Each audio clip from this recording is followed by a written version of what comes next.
Hello viewers, কেমন আছেন আপনারা সবাই? লেটস টক অ্যাবাউট চ্যানেলে আপনাদের প্রত্যেককে অনেক অনেক ওয়েলকাম। আজকে আমি আপনাদের সাথে শেয়ার করব বাচ্চাদেরকে মশার কামড়ে হাত থেকে আমরা বাঁচাবো কিভাবে, আর যদি বাচ্চাদেরকে মশা কামড়ে থাকে তো সেক্ষেত্রেই আমরা চটজলদি কী ব্যবস্থা নিতে পারি যাতে ওদেরকে একটু আরাম দিতে পারি। তো চলুন উইদাউট এনি ফার্দার ডিলে আজকে ভিডিওটা স্টার্ট করি।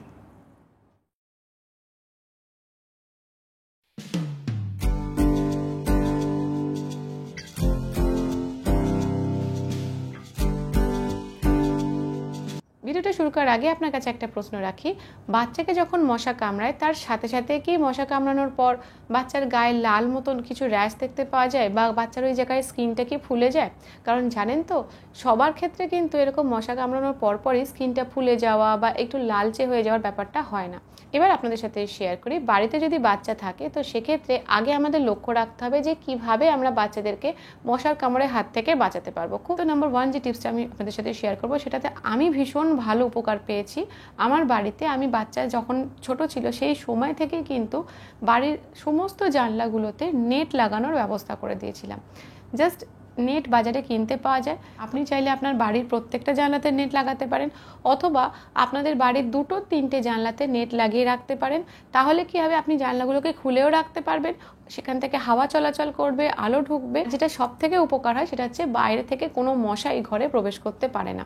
এটা আমার ক্ষেত্রে আমি আমার বাড়িতে দেখেছি ভীষণ উপকার হয়। আপনারা কিন্তু এটা ট্রাই করতে পারেন। বাড়িতে যদি ছোট বাচ্চা থাকে বা বাচ্চা যদি একটু বড় হয়ে গিয়ে থাকে তো সেক্ষেত্রে এরকম বাড়ির সবকটা জানলাতে বা 2 অথবা 3টে জানলাতে এরকম আপনারা নেট লাগিয়ে রাখতে পারেন। 2 নম্বর যে টিপসটা সবসময় মনে রাখবেন, যদি আপনার বাচ্চা নিউবর্ন হয়, একদম ছোট্ট বেবি, সারাদিন বিছানাতেই থাকে এবং ম্যাক্সিমাম টাইম বিছানাতে শুয়ে থাকে, তো সেক্ষেত্রে বাচ্চাকে সবসময় মশারির মধ্যেই রাখবেন। বাচ্চাদের যে ছোট মশারি হয় সেই মশারির মধ্যেই বাচ্চাকে রাখার চেষ্টা করবেন। যখন বাচ্চা একটু বড় হয়ে যায় সেক্ষেত্রে শুধু সেই বয়সের বাচ্চাদেরকে সবসময় বাচ্চা যখন ঘুমোবে সেই ঘুমোনোর টাইমটা, বাচ্চা দিনের বেলা যতবার ন্যাপ নিক না কেন, সন্ধেবেলায় যখনই ঘুমোক না কেন, রাত্রিবেলা যখন ঘুমোক না কেন, তখনই বাচ্চাকে মশারির মধ্যেই রাখার চেষ্টা করবেন। দিনের বেলা দুপুরে ঘুমোচ্ছে বলে মশারি টাঙাবেন না, এই ভুলটা করতে যাবেন না। অবশ্যই কিন্তু দুপুরবেলাতে যখন বাচ্চা ঘুমাবে বাচ্চাকে মশারির মধ্যে রেখেই ঘুম পাড়াবেন। আর রাত্রিবেলাতে তো আমরা নর্মালি মশারি টাঙিয়েই শুই। তো যদি আপনার মনে হয় যে ফ্যানের হাওয়া কমে যাচ্ছে, তাহলে সাইডের থেকে একটা স্ট্যান্ড ফ্যানের বা টেবিল ফ্যানের ব্যবস্থা করুন, করে তারপর মশারি টাঙিয়ে বাচ্চাকে ঘুম পাড়ান।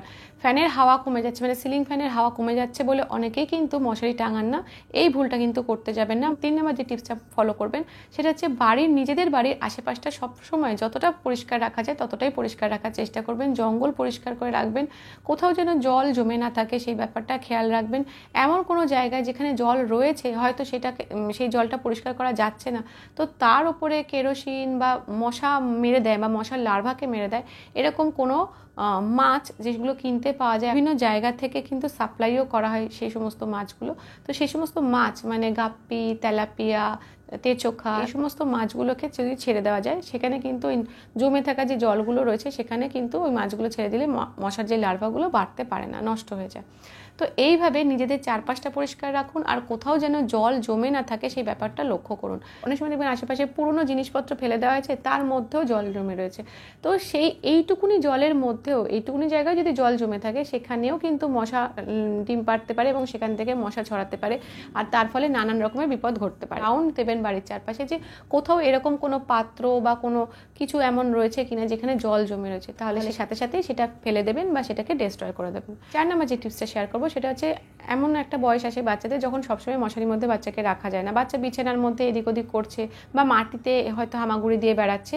তো সেই সমস্ত ক্ষেত্রগুলোতে বাচ্চাদের যাতে মশা না কামড়ায় তার জন্য ফেব্রিক রোল অন পাওয়া যায়, জামায় লাগাতে হয় সেরকম রোল অন কিনতে পাওয়া যায়। এই ফেব্রিক রোল অনগুলোকে বাচ্চার জামায় না লাগিয়ে ঘরের যেখানে জানলা আছে, যে পর্দা লাগানো থাকে বা দরজায় যদি পর্দা লাগানো থাকে, সেই পর্দার একটু উঁচু দিক করে লাগিয়ে দেবেন। জানলায় যে পর্দা ঝুলছে, দরজাতে যে পর্দা ঝুলছে বা একটু উঁচু স্থানে যদি কোনো একটা কিছু টাঙানো থাকে, সেই সমস্ত জায়গায় লাগিয়ে রাখবেন ফেব্রিক রোল অনগুলো।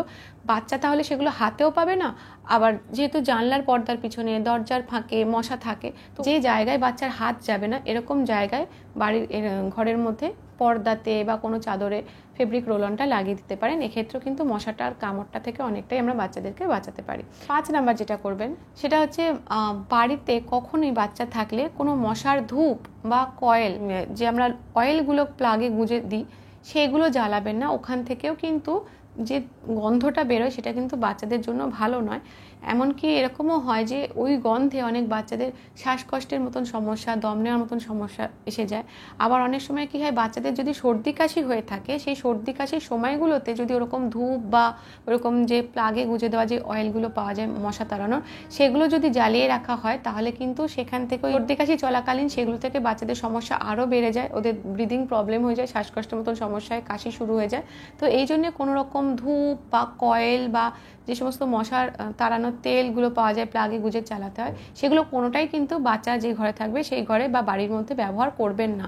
তার তুলনায় ভালো হচ্ছে ব্যাট, মানে ওই যে চার্জ দিয়ে যে ব্যাটগুলো পাওয়া যায় না মশা মারার, যদি দেখেন যে হ্যাঁ মশার রয়েছে ঘরের মধ্যে, তো ব্যাটগুলো দিয়ে যদি ইনস্ট্যান্ট মেরে দেওয়া যায় মশাগুলোকে, তো সেগুলোর ফলে কি হয়, কোনো রকম বিষাক্ত ধোঁয়া ঘরের মধ্যে মেশে না এবং বাচ্চাদের মশা কামড়াতেও পারে না। 6 নম্বর যে টিপসটা শেয়ার করবো সেটা হচ্ছে পর্যাপ্ত পরিমাণে আলো থাকে যেরকম ঘরে, সেই ঘরেই বাচ্চাকে রাখার চেষ্টা করুন, কারণ আলোতে মশাটা চোখেও পড়ে এবং চট করে মশাগুলো আলোর মধ্যে আসতেও চায় না। এরপর বলি যে যদি বাচ্চাকে মশা কামড়ে থাকে, তো সেক্ষেত্রে কিন্তু বাচ্চাদের গায়ে একটু র্যাশ হয়ে থাকে, সেই জায়গাটা একটু ফুলে থাকে বা বাচ্চাদের ইচিং হয়, ওদের কষ্ট হয় এবং আমাদেরও দেখে খুব খারাপ লাগে।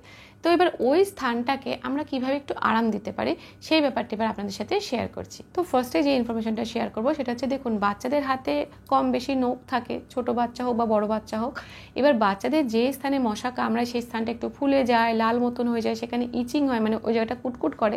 এবার যদি বাচ্চার হাতে নখ থাকে, আঙুলে নখ থাকে এবং সেই নখ দিয়ে যদি বাচ্চা সেখানটা কুটকুট করতে থাকে বা চুলকোতে থাকে, সেক্ষেত্রে কিন্তু সেখান থেকে আরও নানা রকমের সমস্যা হতে পারে, সমস্যা বেড়ে যেতে পারে।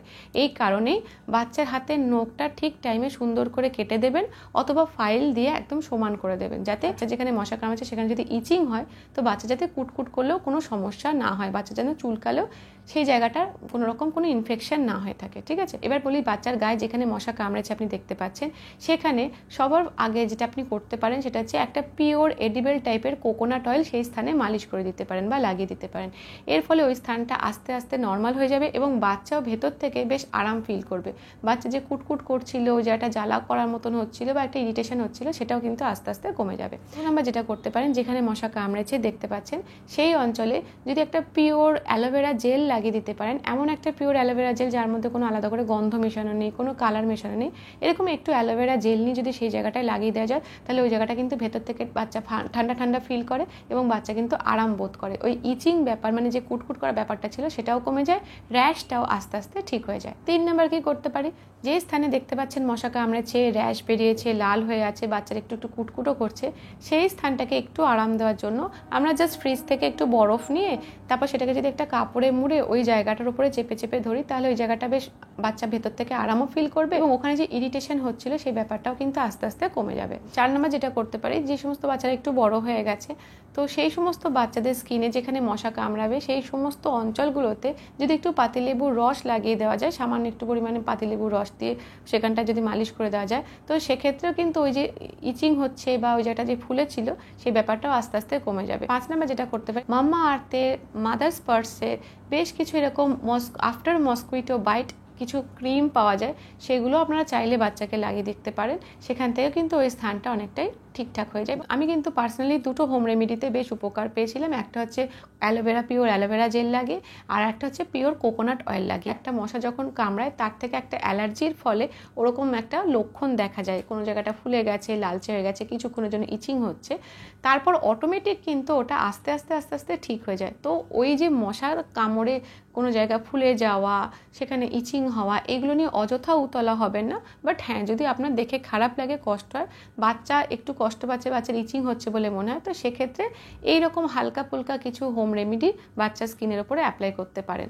তো আজকের ভিডিওটা এই পর্যন্তই থাকলো। যদি আপনাদের ভিডিওটা ভালো লেগে থাকে তাহলে একটা লাইক করবেন, শেয়ার করবেন, সাবস্ক্রাইব করবেন আমাদের চ্যানেলটা, আমাদের চ্যানেলের সঙ্গে অবশ্যই অ্যাটাচ থাকবেন। Thank you.